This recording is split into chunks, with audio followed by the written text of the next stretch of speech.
Aujourd'hui, tu vas découvrir des expressions en lien avec la nourriture et c'est Ginette qui va t'expliquer tout ça. Bonjour tout le monde!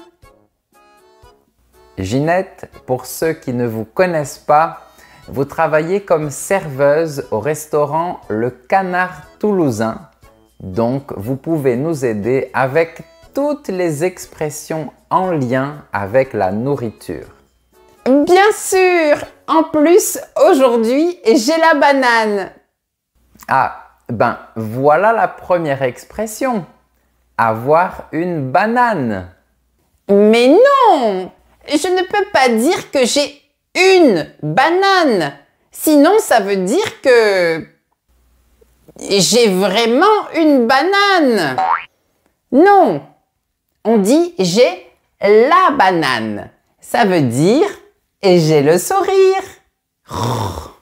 Ça commence mal, monsieur le professeur.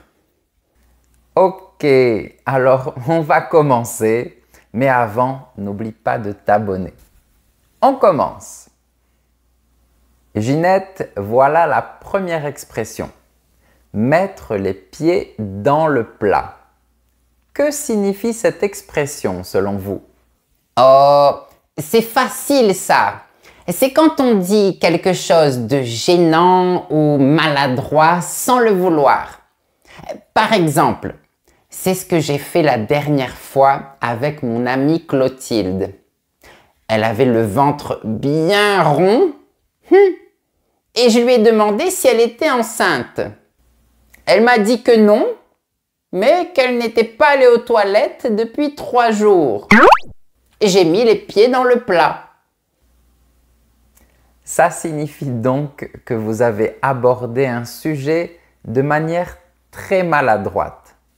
On peut aussi employer l'expression « faire une gaffe ».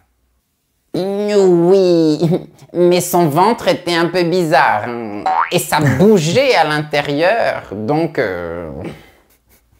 Merci pour les détails, Ginette. On va passer à l'expression suivante. Raconter des salades. Ça veut dire qu'on parle des légumes et des crudités? Mais non, ça n'a rien à voir. Raconter des salades, c'est tout simplement dire des mensonges. Ne pas dire la vérité. Mais pourquoi des salades?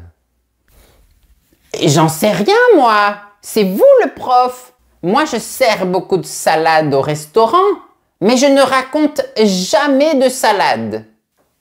Par contre, ma collègue Emma, elle raconte beaucoup de salades. Elle est arrivée première à un marathon. Tous les jours, un homme la drague dans la rue. Bref, des salades, des mensonges.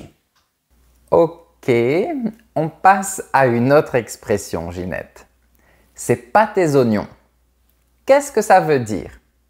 C'est quand quelqu'un essaye de nous voler nos oignons? Bien sûr que non! Vous êtes bête ou quoi? Quand on dit « c'est pas tes oignons », ça veut dire que ce ne sont pas tes affaires. Ça ne te regarde pas. Arrête de demander des choses qui ne te concernent pas. Rien à voir avec des oignons.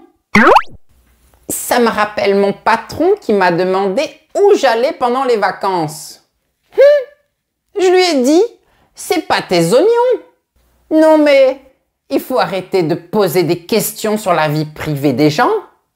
Moi, je déteste ça. Merci Ginette. On continue. Manger comme 4. Je pense que c'est assez évident. Ça veut dire manger de manière excessive. C'est bien ça? Oui, en effet. Par exemple, au restaurant Le Canard Toulousain, très souvent, on mange comme 4 parce qu'on est très généreux sur les portions. C'est vrai, je confirme. On peut donc continuer. Mais avant, N'oublie pas de mettre un j'aime pour me motiver à faire plus de vidéos pour toi. Être soupolé. Je vais expliquer cette expression parce que j'ai un très bon exemple. Être soupolé, c'est être colérique et très susceptible. Comme vous, Ginette. Quoi? Moi? Je suis soupolé? Je suis colérique? Bien sûr que non! Je suis une dame qui ne se laisse pas faire. Une femme qui a du caractère. Pourquoi vous m'invitez si c'est pour m'insulter? Pardon, Ginette, c'était de l'humour. Ouais, mais c'est pas drôle. Vous êtes professeur, pas comique. Donc, arrêtez un peu. Très bien, Ginette. Vous n'êtes pas soupolée, mais je peux dire que la moutarde vous montonnez. C'est une autre expression. Vous acceptez de l'expliquer? Avec grand plaisir. Oui, la moutarde me montonnait. Ça veut dire que je suis au bord de la colère. Je suis sur le point d'exploser parce qu'on me critique. Encore pardon, Ginette. Vous avez très bien expliqué cette expression. La moutarde me montonnait signifie que je sens la colère qui monte en moi. Mais Ginette, on ne va pas en faire tout un plat. Non, parce que je suis très gentil. Alors, expliquez-nous cette expression, s'il vous plaît. Que signifie faire tout un plat de quelque chose? C'est quand on cuisine? Bien sûr que non. C'est simple. Faire tout un plat de quelque chose, c'est lui donner une importance exagérée.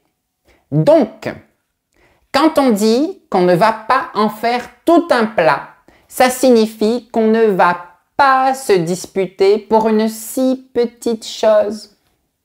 Exactement. Personnellement, je préfère dire faire tout un fromage de quelque chose. C'est la même chose. On ne va pas en faire tout un fromage. Ginette, tout le monde pense que vous êtes méchante.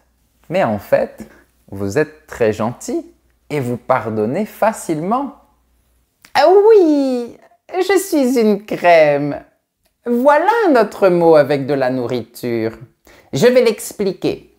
Si je dis que je suis une crème, ça veut dire que je suis très gentil, très sympathique. Je confirme. Et on a aussi l'expression « ça passe crème ». Il n'y a pas de rapport avec la gentillesse dans ce cas. « Ça passe crème », c'est de l'argot pour dire que ça convient, ça marche, c'est bien comme ça et en plus c'est facile. Par exemple, avoir une table au restaurant de Ginette, c'est facile. On arrive à l'ouverture à midi et ça passe crème. Hein? Bien sûr que non, ça ne passe pas crème. Il faut toujours faire une réservation. Le canard toulousain est toujours complet, surtout depuis qu'on a ajouté un plat traditionnel à notre carte. C'est le coq au vin. Tout le monde choisit ça, mais il faut une réservation. C'est intéressant, Ginette. Ça me fait penser à une autre expression. Être comme un coq en pâte. Qu'est-ce que ça veut dire? Facile. Ça veut dire qu'on est très bien traité, comme dans mon restaurant. Tous les clients sont comme des coqs en pâte avec moi. Je les conseille, je leur apporte du pain, de l'eau, je leur donne des petits bonbons avec l'addition. Voilà quoi. Ginette, et tous les clients sont des crèmes avec vous? Oh là là, non, pas tous. Mais vous me connaissez, je ne me laisse pas faire. Si un client ramène sa fraise, je l'ignore. Je fais comme si je ne le vois pas et tant pis pour lui. Vous venez d'employer une expression intéressante. Ramener sa fraise. Je vais l'expliquer. Ramener sa fraise, c'est intervenir plusieurs fois pour donner son opinion, généralement pour dire des choses désagréables, négatives. Donc, si un client vient se plaindre, pour la 3e fois par exemple, Ginette peut dire qu'il ramène sa fraise. Il revient pour parler d'un problème. Gna gna gna gna gna gna gna gna. Et je pourrais avoir une autre serviette? Vous avez du ketchup? Je pourrais avoir une 3e corbeille de pain? Gna gna gna gna gna. Ah! Passons à une autre expression. Que veut dire cracher dans la soupe? Cracher, c'est expulser de la salive. Donc, cracher dans la soupe, c'est quand on met de la salive dans la soupe. On fait comme ça. Non, Ginette, ne faites pas ça. Je parle de l'expression cracher dans la soupe. Je sais, je rigole. Aucun humour, ce prof. Je vais expliquer ce que ça veut dire. Cracher dans la soupe, c'est refuser une chose bénéfique pour soi. Par exemple, Cédric critique son travail, mais il est bien payé et il a beaucoup d'avantages. Il crache dans la soupe.